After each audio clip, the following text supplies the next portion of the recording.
that they're going to be able to play for their community, to represent their community when it counts, with these to be able to be a part of something special. And it seemed like the FSA was completely willing to just cast them aside just because football makes the money. And that, I'm not okay with that.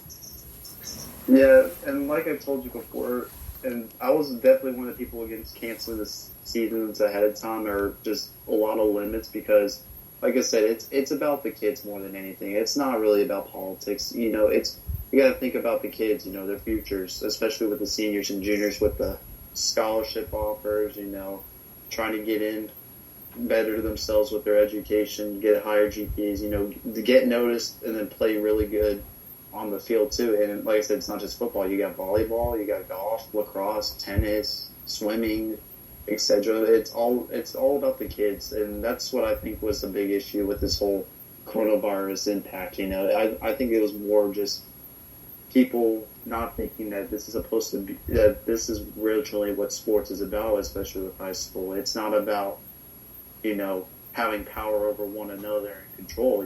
You got to think, these kids matter. They are the future of, pro sports or college sports. It's more about that, and I think a lot of people have forgotten that during these issues, during the meetings and the arguments about, we got to cancel sports completely and stuff like that. And I'm like, that's not a good idea, because then you're just ruining more kids' futures. Because again, it's about the kids. It's not about power. It's not about control. It's about the kids, and that's what matters. Absolutely, and I'll even expand on that. We obviously there's always programs. They're always going to be a next year team. Coaches, there'll be a next year for them to coach. These players have a very limited window to either one, try to give themselves a scholarship to college, or if they're not planning to play at college level, they're trying to play out what little time they have left with these players, these teammates that they played with since some of these sports, like I'll go like baseball, for example, or softball, for example, football, basketball. Like many of these like local communities, like Columbia, these athletes have been playing with each other since they were 5 years old, and you had seniors this past year. You had them; they practically grew up playing with these players, and for them to have that opportunity taken, that was like frustrating enough. But to see that the FSA was willing to potentially cut another group short the same way, like, it was bullshit. But even we mentioned also you were talking about how the impact of the athletes, obviously. Another thing I was trying to, the athletes matter, and we know that this virus thing has definitely affected the players, obviously, and there was only so much we can do. We didn't know for sure how to handle it, and like I said before we on the show, this virus is not something we can just treat like a normal flu. It's not the same thing. But I will say this: I commend Columbia County for what they're doing right now. I commend Coach Allen because he really did lead the charge directly with the school board to push for them to follow the SMAC guidelines for starting up. Because during that first meeting, the SMAC guidelines basically said that we should at least wait a month after school reopening before we try to push people back out there. The idea is we want to see how does these students being in school, how does that, does it go well? Like, are we going to see a huge spike within schools? Because we have seen some schools that already opened and their numbers did spike very quickly. So the SMAC guidelines was to see how the individual schools handle the reopening and see, okay, can they handle moving to the next phase? So the Columbia County actually did they're going to follow that guidelines, mostly because Coach Allen pushed big time with the county to try delay it so we can at least see how the spread goes in school before deciding how to handle going forward football. Coach Demetri Jackson for 4Y also backed that idea when they went to it. So that's why you got Columbia County actually holding off while a lot of the counties in this area are going forward August 24th, which I can understand why they want to. I can't exactly say I blame them, but I do commend Columbia County for looking after the athletes dramatically right here.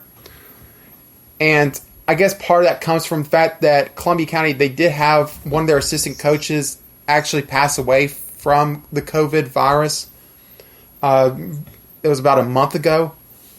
So obviously they are going to be very cautious, and I can't blame them, because at the end of the day, it's obviously about the kids, but their safety has to come first, because I don't think any coach wants to be in the situation of one of their kids potentially getting this virus.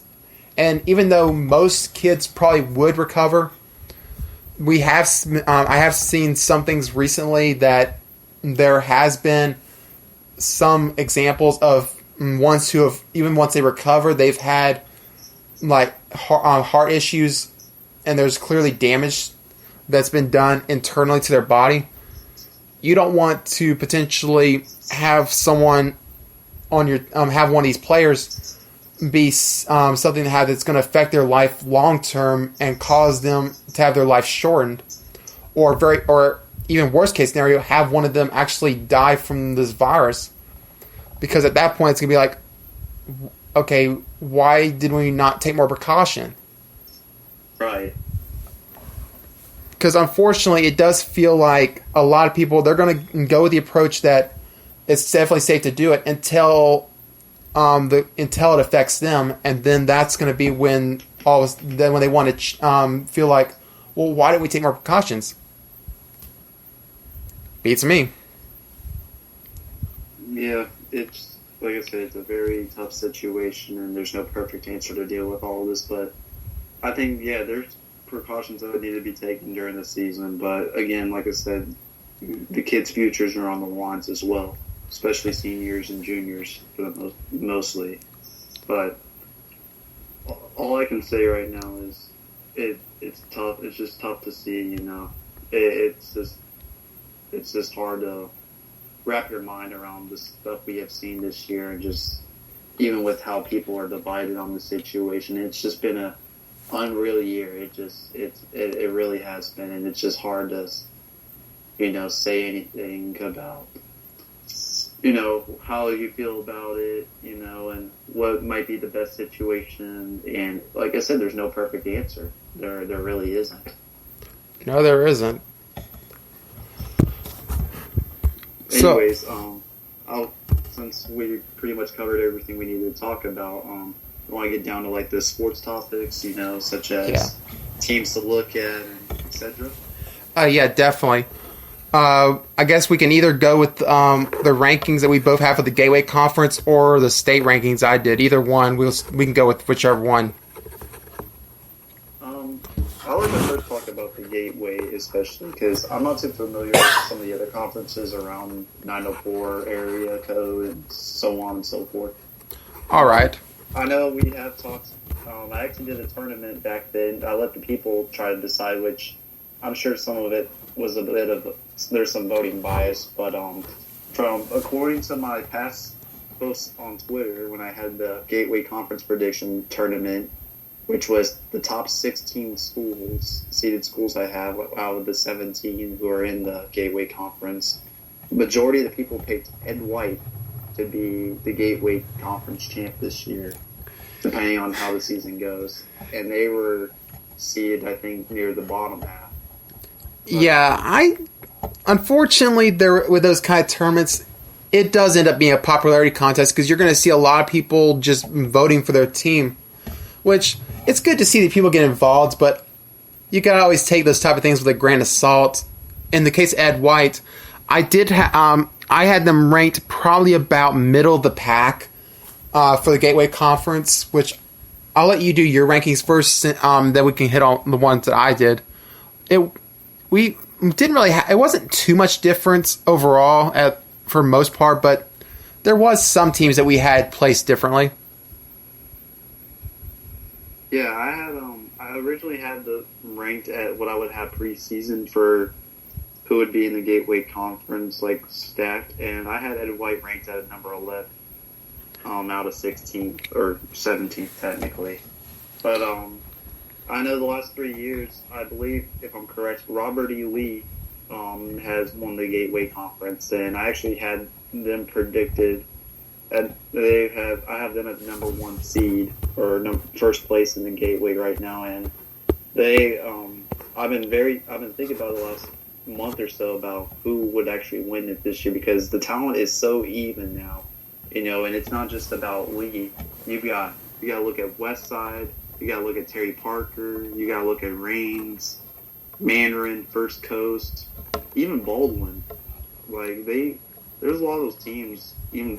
And Fletcher as well. Like the talent is so spread out. It's like who knows? I think it might be anyone's game this year to win the conference. And I've really, honestly, from me doing the most research I could about the rosters and stuff, I've really thought it might be Lee having a 4th year in a row winning the Gateway Conference. If I'm correct. The biggest thing that when I was looking at Lee was. They obviously still have some talent come back. They have the 5-star junior Jaheim Singletary, amazing athlete. He's definitely going to He's going to make sure that defense is still going to be able to hold their own. But they have had some serious losses on that defense. With Ralph Mercy graduating, that was their best pass rusher in my opinion. Because when I watched Lee I watched him twice last year. By far, he was the best pass rusher. It was really not even. There really wasn't a close second, in my opinion. Like he was clear cut the top pass rusher. Oh yeah, no doubt. He's definitely a great athlete. But going back to what I was saying, and the people and a lot of people, like I said, during that tournament, they picked Ed White, and honestly, I think Ed White's starting to get stronger as well as the team because I think the last couple of years they weren't doing as hot, but again, the talent is being more spread out around the city, and some of these teams are, they're keeping their local talent and not losing them to private schools or anywhere else.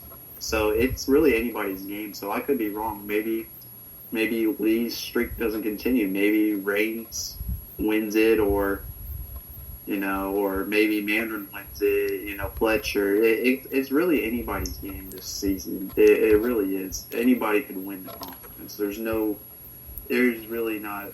It's not really narrowed down to like 2 or 3 schools. That's more than that. Oh, I agree.